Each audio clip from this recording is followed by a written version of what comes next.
The beauty of art does lie in the eye of the beholder, but that doesn't mean that there aren't some pieces out there that are downright weird. Today we'll be taking a look at 15 of the most unusual and bizarre art pieces. Number 15. White on white. While most art incorporates color, style, and creativity, white on white incorporates, well, a lot of white. That's because this painting is literally a white square painted on top of a white canvas. Created by Russian artist Kazimir Malevich in 2018, it's one of the more well-known examples of the Russian suprematist movement, which was essentially an art form that depicted basic geometric shapes. However, as you might imagine, this painting got quite a bit of flack from rival artists, with one reportedly even quipping that it was, quote, an absolutely pure white canvas with a very good prime coating, something that could be done on it, end quote. Regardless, despite its simplicity, there are some out there that truly do see it as an exquisite work of art. Number 14. Dead-end performance. While most artists put a lot of time into their work, few of them actually take the step of actually becoming a part of it. Yet that's exactly what Camilla Knack does with her dead-end performance. Now, dead-end performance is a form of street art where the artist is the main theme of the work. And in this piece, Knack lies face down on the floor while wearing the red dress of a flamenco dancer and throwing out a bouquet of red carnations. She typically displays her work at places such as train stations and public parks, and oftentimes she will remain unmoved on the floor for as long as 3 hours. According to Knack, the art represents the vanquished, the local identity of the people crushed by globalization, and symbolically we'd say that this interpretation does make sense. Yet, despite the cool message, the dead-end performance certainly is unusual. Number 13. Equivalent 8. Generally speaking, it takes someone who's pretty creative to make good art, but in the case of Equivalent 8, we'd say that even a real brickhead could come up with it. That's because it's simply a 13 by 69 by 229 centimeter rectangle consisting of 120 Firestone bricks arranged in two 6 by 10 rows. Constructed in 1966, Equivalent 8 was bought by the Tate Gallery in 1972 for $6,000, and as you might imagine, it quickly drew a lot of criticism. That's because the Tate Gallery is partially funded by the government, and so many complained that it had spent $6,000 on a pile of bricks that could have easily been bought and assembled for a few hundred. Thus, while the piece certainly is strange, it has managed to drum up quite a bit of attention. Number 12. The Art Accident. While food can certainly make for great artwork, the art accident certainly puts a spin on common culinary creations. That's because the art accident is not at all edible and is instead a massive egg-themed exhibit that was displayed across Zeeland, which is one of the largest city squares in the Netherlands in 2008. Created by Dutch artist Henk Hofstra, the name is far from excellent due to it being an egregiously bad pun, but that doesn't mean that it didn't attract thousands to the square. After all, the 30-meter-long eggs were quite the curiosity. Many showed up to pose with them, or if they were younger, play on them, for the 6 months that it was on display. Thus, while the display was strange, it certainly was a unique way to take up an expanse of empty space. Number 11. The Red Balloon Flower. Nearly every kid out there enjoys receiving a balloon animal when they go to a carnival, but in New York, a permanent one sits on display for all to see. Shaped like a flower, the balloon flower is a giant red statue that can be found at the site of the collapsed World Trade Center. Coming in at about 3 meters in length and made completely out of steel, the shiny red balloon was created by artist Jeff Koons in 2006 as a tribute to those who died during the 9/11 attacks. And while many have argued that it's quite tacky, some have also commented that it was likely quite pricey, as similar balloon flowers by Koons have cost between $10 and $25 million. Yet given the fact that Koons is one of the world's most famous artists, its high cost is really not all that surprising. Number 10. The Persistence of Memory. While this list has no shortage of strange artwork, it would be incomplete without at least one painting by the famed Salvador Dali. Born in Spain in 1904, he was one of the most important figures in the Surrealist movement, which aimed to create surreal art that activated the unconscious mind through its imagery. And while Dali created plenty of strange pieces, The Persistence of Memory is certainly one of his most famous. Commonly referred to as the melting clocks, it depicts several clocks melting in a barren landscape.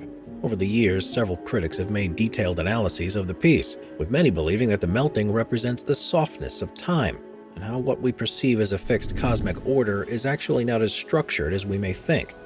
Thus, while the persistence of memory may be old, it has had a lasting effect on many and is still a timely piece to this very day.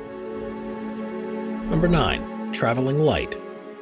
While most public art has some sort of design and creativity added to it, the same can't really be said for the traveling light. Located in the Canadian city of Calgary, it is, as ridiculous as this may sound, a blue hoop with traffic lights on top of it. While this wouldn't have been too big of a deal had it been inexpensive, Traveling Light's exorbitant $470,000 price tag raised a few eyebrows when it was completed in 2013. Yet many of the city's art aficionados defended the sculpture as a true expression of creative thought. For example, Rachel Seppersod, who was the superintendent of Calgary's public art program, told city newspapers that, quote, "It essentially represents the universal mode of transportation, the wheel." With this design being chosen because its location and intersection really is a place where all modes of transport and movement come together, and that is sort of captured and symbolized within this piece. However, then Mayor Naheed Nenshi then publicly went on record to say that the artwork was, quote, "awful," and that while he was happy that 80% of the funds were used within Calgary, that something much more substantial than a blue wheel could have been created. Regardless, the plan to continue to create new public art in Calgary for years to come. However, if the designs continue to be this horrendous, the 1% of the city's capital project budget that goes to public art might be reduced. We're constantly adding more people to the Top 5's production team to bring you all the best content. Be sure to subscribe with notifications on and hit the like button. Number 8. My bed. When you wake up in the morning, chances are that your messy bed doesn't jump at you as being art. Yet in 1999, British artist Tracey Emin made headlines when she displayed exactly that at the prestigious Tate Gallery in London. Now, the piece consisted of her bed filled with bedroom objects in a disheveled state, with it being complemented by additions such as bodily secretions on the sheets and a floor filled with condoms and underwear filled with menstrual bloodstains. According to artists, it was inspired by a sexual yet depressive phase in the artist's life where she remained in bed for 4 days without eating or drinking anything but alcohol. And we'd say this really comes to life in the art piece. However, as you might expect, My Bed got a lot of criticism, with many commenting that anyone could make it and it was not real art. Yet despite the criticism, it was nominated for and almost won the prestigious Turner Prize, and eventually went on to be sold at Christie's auction for over £2.5 million in 2014. Number 7. Everyone I've Ever Slept With, 1963 through 1995. While the sexual innuendos on display in My Bed may have been controversial, Tracey Emin stepped it up to a whole new level with Everyone I Have Ever Slept With, 1963 through 1965. That's because it was a piece that quite literally put on public display every single person she had ever slept with since she was born. For those of you who are curious, the number stood at 102, although this reportedly included not only her sexual partners, but also familial relationships such as her grandmother and 2 fetuses. Now, the piece itself was made to look similar to that of the Shell Grotto in Margate, England, as each of the names were plastered on the walls in a way similar to the shells in the grotto, with her ex-boyfriend Billy Childish taking up most real estate of them all. However, while this piece was certainly controversial, in 2004 it made headlines when a fire at a Montmartre warehouse in East London destroyed it, along with 100 other abstract works of art. Interestingly enough, the public generally responded with glee, as most were happy to see what the media termed as a pile of rubbish go up in flames. Yet, considering the amount of time that was put into these pieces, we think you'd agree that this reaction was pretty unfair. Number 6. Big Rig Jig. While big rigs tend to stay on the road, at the 2007 Burning Man Festival in northern Nevada, a Brooklyn-based artist by the name of Mike Ross decided to shake things up.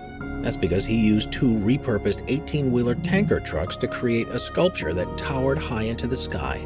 As Ross himself put it, he utilized 2 decommissioned trucks, referencing global oil industry at the nexus of our world's political and social environmental systems. While this was quite the explanation, what was even more impressive was the work that was put into it. That's because the entire sculpture was anchored to a giant metal base with custom-built screws and other support gear, as it had to be even more stable than a regular sculpture so that Burning Man participants could climb around inside of it. This was achieved by filling the inside with curved tubes filled with steel truss work, with the top of the second truck reaching the height of about 4 stories. As you might imagine, Mike Ross got quite a bit of positive attention from the sculpture, with Ross himself commenting that, quote, "It's just cool to see trucks in the air. I saw smiles on people's faces. That was great. That's a big part of what I'm trying to do. Let people walk away feeling they're seeing something pleasurable in some way," end quote. As such, while this sculpture was certainly weird, it was definitely well liked. Number 5. Veitas, flesh dress for an albino anorectic. Let's face it, we wear nice clothing out of vanity. After all, many of us like to look our best and dress to impress. But what happens when that bodily beauty begins to decay? This was the question posed by Canadian artist Jana Sturbach when she first made Veitas, the flesh dress for an albino anorectic, in 1987. That's because it's a dress made out of 23 to 27 kilograms of flank steak, which are all sewn together to make the form of a dress. Now, while most artwork is made just once, the point of the work was to show the contrast between vanity and bodily decomposition, and therefore at every art exhibition she would remake the artwork. More specifically, she would spend about $300 to buy all the meat, sew it together, and put it on top of a mannequin, while a picture of a new version of the dress hung beside it. From there, the dress would go from bright and red to brown, beige, or gray, with the dress finally shrinking and morphing into a figure of a body. As you might expect, this piece drew a massive amount of backlash wherever it was on display. One of the main groups that opposed it were the vegetarians, and for obvious reasons.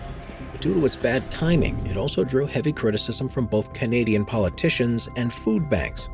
That's because the exhibition of the piece had just happened to coincide with the economic recession of the early 90s, and many would complain that the food being wasted for this artwork could have been used to serve the homeless.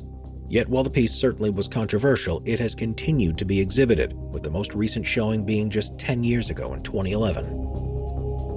Number 4. The Fountain.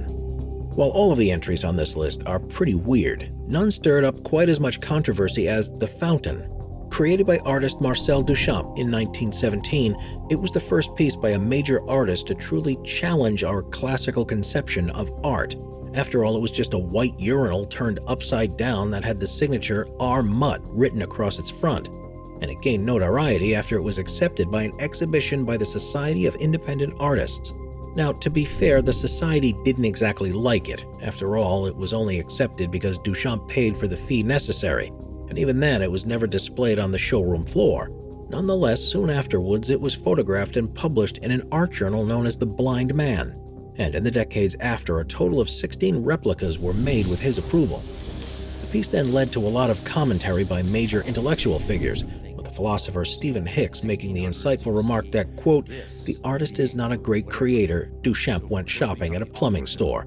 The artwork is not a special object. It was mass-produced in a factory. The experience of art is not exciting and ennobling. At best, it is puzzling and mostly leaves one with a sense of distaste. But over and above that, Duchamp did not select any ready-made object to display. In selecting the urinal, his message was clear. Art is something you piss on," end quote. What's also interesting about the piece is the story of its creation.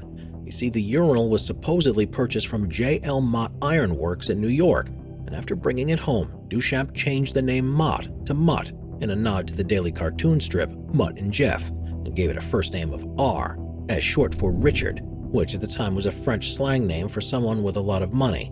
Therefore, while the creation and inception of it was pretty strange, we think it's fair to say that the Fountain got quite the reaction. Number 3. Body worlds. Many have said the human body is a true work of art, yet while most Renaissance artists would have sculpted the human form into a beautiful sculpture like David or La Pieta, Dr. Gunther von Hagens takes things a little more literally. That's because rather than use art supplies to make his pieces, he instead uses real human and animal bodies to create extremely realistic sculptures. While this may sound a little crazy, he will reportedly take the dead body of a human or animal, then dissect and preserve it using a process known as plastinization. In essence, plastinization is a 5-step process, and it involves quite a bit of work. The first step is to take the body and pump it full with formaldehyde to kill all the bacteria, and at this point, all the skin and fat is removed in a way that's so precise that it often takes between 500 to 1,000 man-hours. From there, all the inner body fat and water are dissolved in a bath of acetone, and once this is done in a liquid polymer such as silicone rubber, polyester, or epoxy resin, it's infused into the cells. This typically lasts a few weeks, and once complete, the body is fixed into a certain position using wires, needles, and clamps. Once this is complete, the body is left to harden in its position for upwards of 1 year. At this point, the human sculpture is complete, and the end result is quite freaky. Now, while this art may be pretty disturbing, Dr. Von Hagens claims that it is to educate people on preventative health care. After all, he exhibits the sculptures in shows all over the world and perfectly shows off unhealthy bodies to visually expose how unhealthy habits such as drinking or smoking can destroy the inside of your body. Therefore, while his art is certainly weird, in a strange way, it's pretty useful. Number 2. Small sculptures. While beauty truly is in the eye of the beholder, art becomes a little hard to behold when it's really terribly tiny. That's exactly the case with sculptures of a certain Jonty Hurwitz, who makes all of his pieces so small that they fit on a strand of hair. In fact, he holds the Guinness World Record for creating the smallest sculpture of a human on record, with this earth-shattering piece coming in at an insanely minuscule 80 by 100 by 30 microns, which is the approximate diameter of a strand of human hair. As a result, Hurwitz's art book can only be truly appreciated under a microscope, where the intense detail of the art can be magnified to life. How does Hurwitz make such small sculptures? Well, the secrets lie at the Karlsruhe Nano Micro facility in Germany. And while the entire process isn't entirely clear, what we do know is that he starts by digitizing a posing model into 3D computer image using multiple camera technique called photogrammetry. Then he fills the 3D printer with a mysterious resin, which due to its proprietary composition is a secret to the outside world. From there, the 3D printer then takes the file and prints it out using multi-photon lithography, which is a technique in which a pliable material is polymerized piece by piece, focusing photons onto specific points. Due to its extremely precise pixel-by-pixel additions, it's then possible for the printer to make tiny sculpture. However, that doesn't mean that all is well and fine in the pint-sized printing world. That's because this type of artwork is extremely precarious, as just one misplaced finger can cause the entire piece to be destroyed immediately. Therefore, while these sculptures are pretty cool, they aren't exactly made to last. Number 1. The ArcelorMittal Orbit. While the Olympic Games often lead to a plethora of buildings being created in preparation, the ArcelorMittal Orbit was one that received an almost exclusively negative reception. In essence, it's a 114-meter-high sculpture and observation deck that towers over Queen Elizabeth Olympic Park in London, England, giving views of the entirety of the park and a good portion of the city skyline. The proposals for it to be built first began back in 2008, when the then Mayor of London Boris Johnson and Olympics Minister Tessa Jowell decided that the Olympic Park needed something extra. Thus, after several proposals from various firms, Sir Anish Kapoor and Cecil Baumann of the Arup Group were tasked with building the ArcelorMittal Orbit. The initial budget stated that the 2021 equivalent of about $28 million would come from ArcelorMittal chairman Lakshmi Mittal, while about $5.5 million would come from the City of London. However, once all was said and done, the total cost came to a whopping $40.8 million.